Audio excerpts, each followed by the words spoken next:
জাঁকজমকের সাথে খুব সুন্দর প্রথম বছরই 100% পাস করছে। যারা ভর্তি হয়েছিল তারা 5 A+ ভর্তি হয়নি ছাত্ররা, কিন্তু A+ আমার এখান থেকে পাইছে, গোল্ডেন প্লাস সহকারে।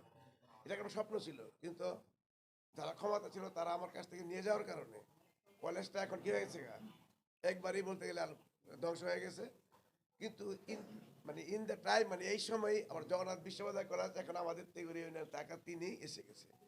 তো এই ব্যাপারে আমার একটা চিন্তা আছে যে জগন্নাথ প্রশাসনের সাথে কথা বলে কেরানীগঞ্জবাসী যত টাকা তিনের আমাদের সন্তানদের জন্য বিশেষ কোনো আমরা কোঠা নিতে পারি কিনা।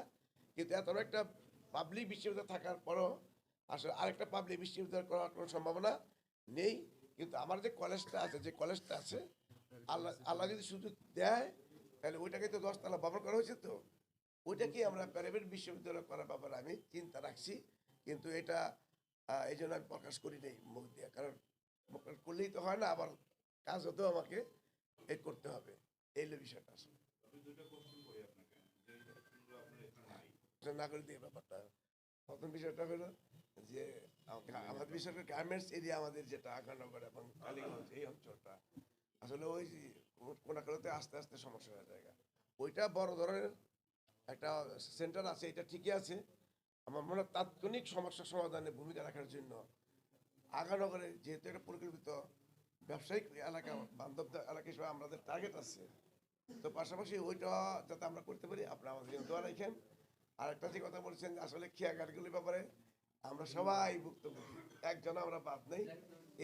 এটার মূল কারণ হলো আসলে সিন্ডিকেটের মাধ্যমে টাকা না হয়, জনগণের এখানে কোনো ভালো মন্দ বিচার করার কোনো সুযোগই নাই। যারা টাকা নেয় তারাও দেখা গেলো 2 কোটি টাকা দিয়ে নিয়ে আসে চাঁদা অথবা ইয়েকে ঘুষ, যার কারণে এটা নিয়ন্ত্রণ হচ্ছে না। না না, আমি আমি এই কথাই বলতে চাচ্ছি।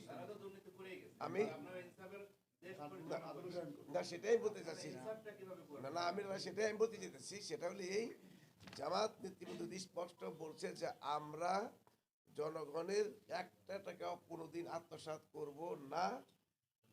তো সেই হিসাবে যদি আল্লাহ আমাদের সুযোগ দেয় এখান থেকে চাঁদা নিয়ে ঘুষ নিয়ে আমরা কাজ ভাগে আনবো, এই ধরনের কাজের সাথে কখনো যদি সম্ভাবনা নেই।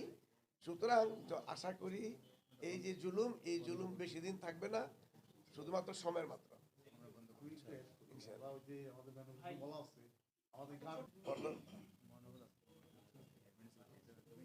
না না, এখানে যে বিষয়টা আমরা পরিবেশ ও টেকসই উন্নয়নে ওই খাতে আমরা সব কথা তো বলি না, আগে বলে হলো যে সব কথা আমি বলছি না, মূল কথাগুলো আমি হয়তো বলছি। ওখানে যে কথাটা বলা হয়েছে শিল্প আবাসিক বর্জ্যের জন্য ওয়ার্ড ভিত্তিক সংগ্রহ কেন্দ্র স্থাপন ইনশাল্লাহ করা হবে। আর একটা ব্যাপার, আমি নিজেই ভুক্তভোগী, আসলে আমি উপজেলার সাথে যোগাযোগ করছি, বর্জ্যগুলি ফালানোর কোনো সরকারি ব্যবস্থাপনায় কোনো জায়গা নাই, এই জন্য যত্রতত্র ফেলানো হচ্ছে।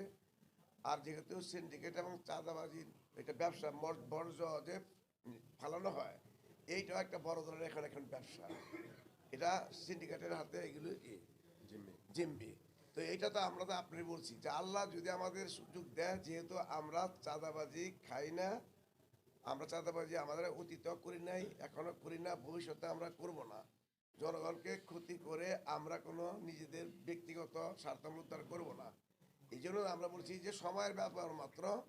আপনার যে জায়গায় দেবে সব জায়গায় সিন্ডিকেট, সব জায়গায় চাঁদাবাদীর মন মানসিকতা, সব জায়গায় অন্য কেউ ঠকানো মন মানসিকতা। এইটা যারা আমাদের সুযোগ, আল্লাহ যদি আমাদের সুযোগ দেয় আমরা সেই সুযোগ পাই, এইগুলো মাত্র সময়ের মাত্র। এটা দেখবেন যে একদম 1 মাসের মধ্যে সব এগুলো অনেকটাই নিয়ন্ত্রণে চলে আসবে, এটা আমার বিষয় ইনশাল্লাহ। একটা হলো নগরানের এই যে যানজটের কথা বলছেন, সেটা তো আপনি ভাই আপনারা জানেন এটা বিষয়টা, এটা এখানে আছে, সেটা তো আপনারা জানেন। এখানে ধরো কমপক্ষে 2-3 হাজার ফুটপাতের দোকান, আপনার খবর নিয়ে দেখেন প্রত্যেক দোকানের ক্ষেত্রে 250 টাকা, 200 টাকা, 300 টাকা এবং 700 টাকা পর্যন্ত এটা চাঁদা উঠানো হয়। তা আমাদের যেহেতু প্রথম প্ল্যানই হলো চাঁদাকে আমরা একেবারেই সমুদ্রের মূল উৎপাদন করে দিব, তাহলে স্বাভাবিক কারণে চাঁদা যে উঠা জায়গা তাহলে এগুলি এমনি এটাও উঠে যাবে।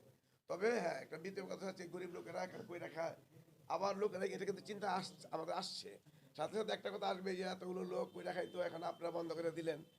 এটার জন্য একটা অবশ্যই এটা পুনর্বাসনের একটা ব্যবস্থা সাথে সাথে করতে হবে। আপনারা দোয়া করেন, আমরা যেমন যানজট নিরসন দরকার, আবার যারা গরিব মানুষ, পেটভুকে মানুষ, ব্যবসা বাণিজ্য করে রাখা, তাদেরও কিন্তু একটা সুন্দর সমাধান দেওয়া দরকার। আমরা যেন দুইটা যেন সমানে করতে পারি। ভাই একটা কথা বলেছেন আপনি অর্থনীতির ব্যাপারে একটু ব্যবসায়ী এইটা হলো যে কথাটা বলছেন যে ব্যক্তিগতভাবে এত টাকা বিনিয়োগ দেওয়া, আসলে এটা তো আমাদের সম্ভব হবে না। আমরা দুইটা ব্যাপারে ভাবছি আসলে। একটা হলো সরকারের, যদি আমরা সহায়ক শক্তি হই অর্থাৎ প্রতিনিধি হই, তাহলে সরকারকেই এইভাবে জনগণের সুবিধার জন্য মানসিকভাবে নিয়ে আসা, রেডি করা। আর যেহেতু আপনারা জানেন যে আমরা যেহেতু একটা বড় আকারের একটি ব্যাংক আমরা পরিচালনা করি, আমরা আশা করছি ওই ব্যাংকের মাধ্যমে আমরা সেই সুযোগটা করে দেওয়ার জন্য আমরা 100% ইনশাল্লাহ আমরা চেষ্টা করবো। এটি হলো আসল বিষয়টা। নিজের ব্যাপার। নারীর যে বিষয়টা বলছেন, যে নারীর বিষয়টা বলছেন, আসলে আপনি এখানে আছে, এটা তো আপনি খেয়াল করেছেন। ঢাকা বিশ্ববিদ্যালয়কে উদাহরণ দিই। ঢাকা বিশ্ববিদ্যালয়ে আমি 2 বছর আগে গেছিলাম, 2-3 বছর আগে গেছিলাম। তখন কিন্তু ওখানে একটা ভদ্রলোকের তাকানোর মতো পরিবেশ ছিল না, এটা আপনারা নিজেরা জানেন। কিন্তু কয়েকদিন আগে আমি সার্টিফিকেট ওঠানোর জন্য গেছিলাম, আলহামদুলিল্লাহ একটাও অশালীন পোশাকে কোনো মেয়েকে দেখা যায় নাই। এই যে পরিবর্তন, এখানে কিন্তু জোর করে তাদেরকে শালীন করা হয় নাই। অর্থাৎ যদি জামাত যদি ক্ষমতায় যায়, নিজেরা যেহেতু আমরা ইসলাম মানতে চেষ্টা করি, আমার মনে হয় যে মোটিভেশন প্রোগ্রামের মাধ্যমে নারীদেরকে যেমন শালীন হিসাবে গড়ে তোলা, পাশাপাশি চাঁদাবাজি, ছিনতাই, এই ধরনের অন্যায় অনাচার, ইফটিজিং, এইগুলো যদি বন্ধ করার জন্য প্রয়োজনীয় পদক্ষেপ আমরা নিতে পারি, তাহলে আল্লাহ রাসূল যে বলছিলেন যে সানহা থেকে হাদরা মাউত পর্যন্ত একটা নারী সে চলবে, একাকী চলবে, কিন্তু আল্লাহকে ভয় করা ছাড়া অন্য কোনো কাউকে ভয় করার প্রয়োজন পড়বে না। আমাদের বিশ্বাস, যদি আমরা আল্লাহর দেওয়া বিধান অনুসরণ করি, আমাদের জাতিকে যদি আমরা মোটিভেশন করতে পারি, তাহলে আমাদের যুবকরা এমন মানে হবে, একটা মেয়ে একাকী যাবে, আল্লাহকে ছাড়া ওই বোনটির আর ভয় করতে হবে না। আমি একটা উদাহরণ দিচ্ছি। এনসিপির এক নেত্রী, আপনারা আজকে দেখবেন যে ঢাকা বিশ্ববিদ্যালয়ের একটা ছাত্র ওই বলছে যে আমরা যখন শিবিরের ভাইদের সাথে যখন আমরা একত্রে কোথাও কোনো প্রয়োজনে যেতে হয়, আমরা অনুভব করি যেন আমি আমার আপন ভাইয়ের সাথে যেন আমি চলছি। এই যে আস্থা, এই যে তাদের পরিবর্তন, এই আমি মনে করি এইভাবে যদি আমরা জাতিকেই আমরা মোটিভেট করে নিয়ে আসতে পারি, তাহলে আমাদের বোনদের কি যে নিরাপত্তার কথা বলছেন, সেটা আমরা মনে করি যে অনেকটাই আল্লাহ রহমতে হবে।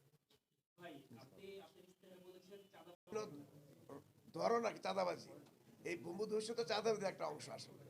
তো দোয়া করেন যে সকল মানে খাতে বা যে সকল দিক থেকে জনগণকে অন্যায়ভাবে প্রেশার দিয়ে অন্যায়ভাবে টাকা রোজগার করে, জনগণের স্বার্থে সবগুলো অনিয়মই বন্ধ করতে হবে।